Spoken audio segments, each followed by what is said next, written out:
Madame la représentante du ministre de l'Agriculture, de l'Élevage et de la Pêche, Messieurs les représentants des différents ministères sectoriels ici représentés, notamment le ministère en charge de la recherche, le ministère en charge du commerce, le ministère en charge du cadre de vie, Mesdames et Messieurs de la société civile, notamment les fêtières de Sudan, Monsieur Gustave Assad, Mesdames et Messieurs les experts et expertes, Messieurs les fonctionnaires parlementaires, évidemment chers collègues honorables députés, je voudrais remercier les uns et les autres pour avoir consacré finalement pratiquement la journée à notre journée d'information et d'échange.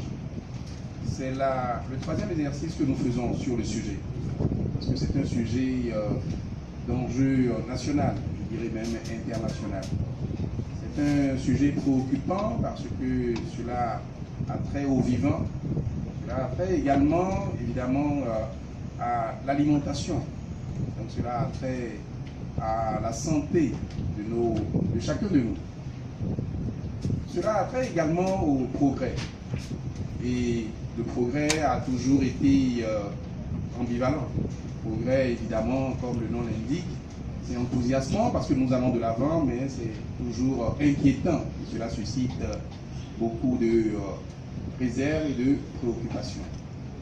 Nous n'allons pas, évidemment, philosopher ici sur le progrès, mais de la même façon que le monde, y compris notre pays, a avancé, je crois que nous devons prudemment, mais fermement avancer.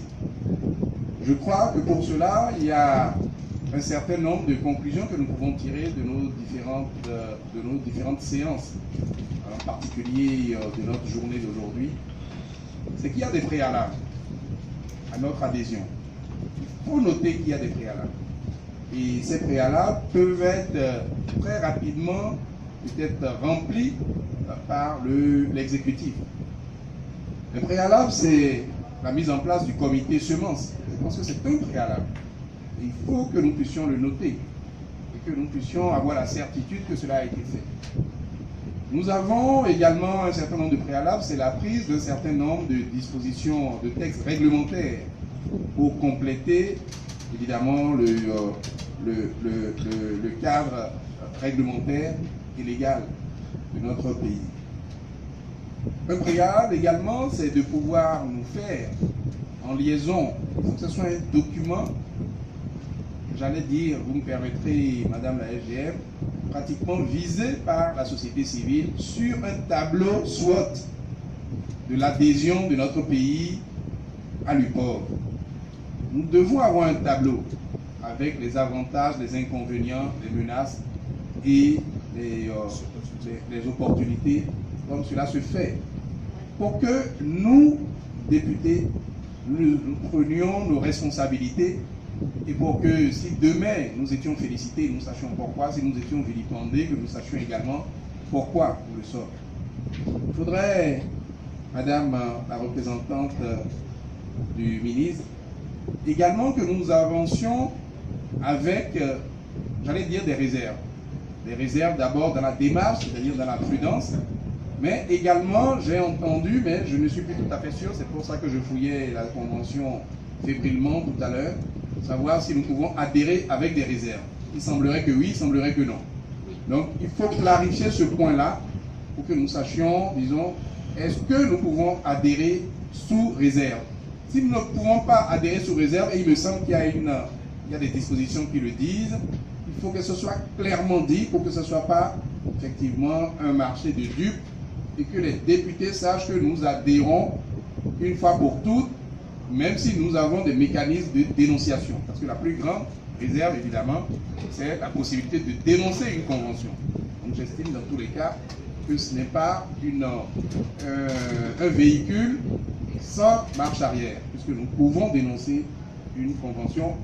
Il y a des conséquences et il y a des conditions. Donc nous devons également pouvoir avoir clairement ces informations-là, s'il vous plaît, avant que moi je ne signe le rapport nous allons d'abord réunir de nouveau la commission. Et si la commission opine, avant que je ne signe le rapport, je veux pouvoir avoir tous ces documents pour que demain, quand je serai associé à cela, qu'on puisse dire que j'ai ouvert la possibilité du progrès au Bénin positivement, et non pas parce que vous savez à quel point l'institution est vilipendée par ceux qui sont, excusez-moi de le dire, des ennemis de la démocratie. Je voudrais, sur ces mots, sur ces préalables, sur ces réserves, dire que nous avons fait un travail pertinent et intéressant. Un travail, moi, qui me donne l'espoir que notre pays pourrait adhérer, mais que notre pays pourrait adhérer sans précipitation, que notre pays pourrait adhérer en remplissant des préalables, que notre pays pourrait adhérer avec un certain nombre de réserves telles que je viens de le dire.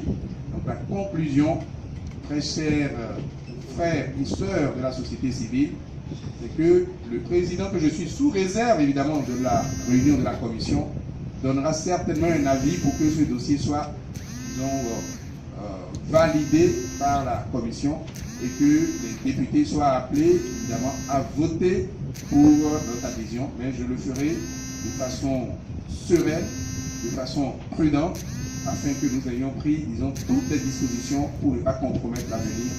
Je vous remercie.